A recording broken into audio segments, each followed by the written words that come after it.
All right, guys. So let's talk about 3D facial scanning. So this is where we get to digitize the patient, create the virtual patient. So use this kind of language when you're doing your implant consults to wow the patients. Talk to them about how, sell them on the way that we can treatment plan and digitize them by scanning, their skin, their bone, their teeth, map where their teeth need to be, and plan their implants based on that. So you want to use terminology and language that they're not going to see or hear elsewhere, even in just initial consultations, because it'll create value. And that way, if they do go, get another consultation, price shop or whatnot, they're going to see that, oh, they're different. There's something different about these people. So there's a few different ways to scan faces. I just want to point out, companies are putting a lot of money into this stuff, and I'm still not quite seeing the value of buying a big fancy face scanner. I think Payware is really teaming up with Instarisa because I see them using this all the time. I'm still wondering why though, because these are $17,000 for the Instarisa scanner, $25,000 for this Artec Spider scanner. Zircon's on is a big zirconia mill for hybrids, and they've got their Face Hunter Ray Scan. You guys are doing Ray Scan, right? So you guys have Ray Scan? They have one, I think it's this one called the Ray Face. They're all investing into this facial scanning stuff, and the iPhone can do it pretty good. So I'm going to show you guys how to use iPhone. Bellis is the app that we're going to use. It's free to download. There's two versions. There's a free and a pro. And so I would suggest downloading both of them. And I just wanted to kind of show you a couple scans, point out the important features. So this patient right here, you can see these digital dentures getting designed in his face.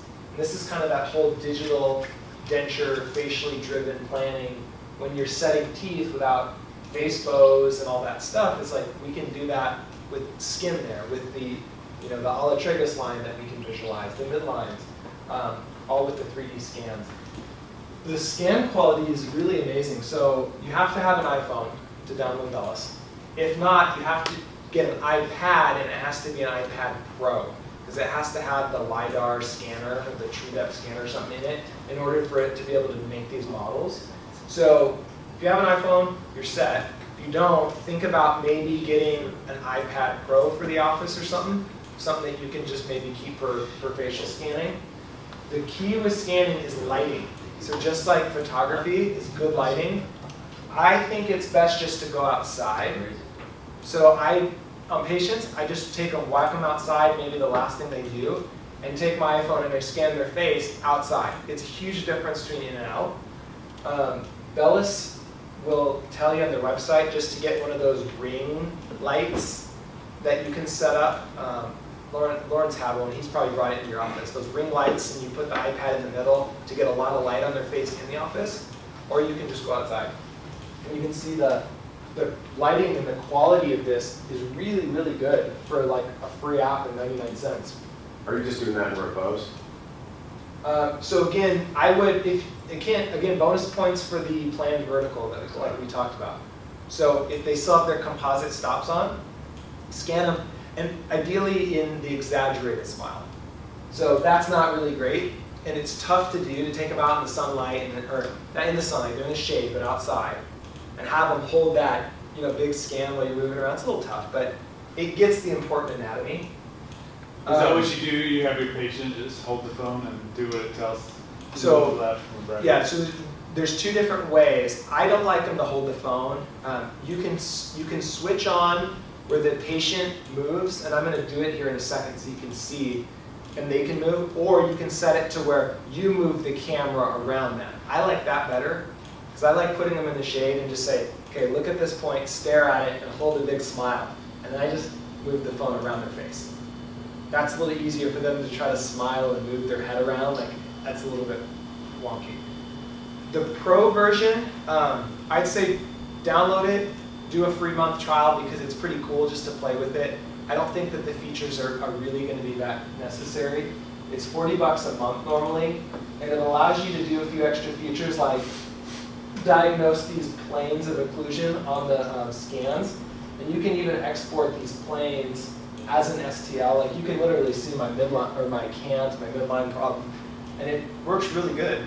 If you want all those planes of occlusion, you can do those, and you can even export the planes as an STL and drop them into Blue Sky and have your plane set so you can set teeth on it. You can do some pretty cool stuff with it. So play with the Pro, but normally I just use the free version, and it's 99 cents per face scan to export. So it's cheap. How do you live with that midline? Yeah. You know, Jared did my ortho, so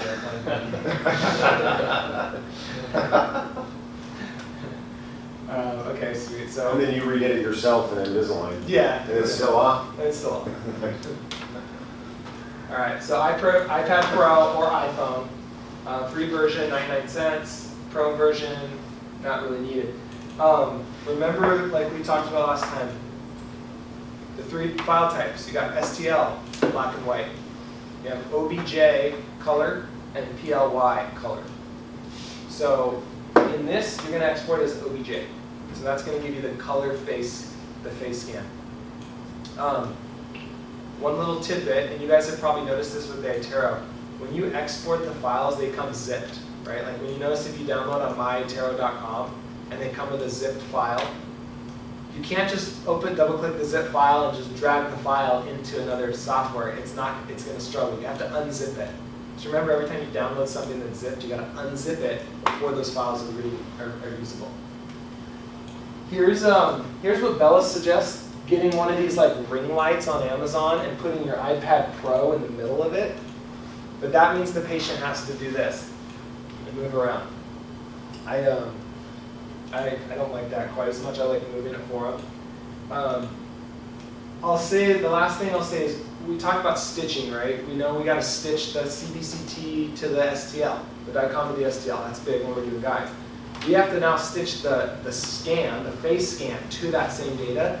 So that gets a little bit tricky, because when you scan, the Bellis app gives you a really nice quality of skin and face and anatomical landmarks, but the teeth resolution on the scan is kind of low, and so stitching that to the teeth alone is kind of difficult. So you have to think, how am I going to bridge and stitch all this together? I think my favorite way, and we're going to do this hands-on in a second, is to have the STL or the DICOM, your cone beam DICOM data, show the skin. Have you guys seen that? You can kind of see the skin on the cone DICOM data. Use that. So I'll show you that in a second.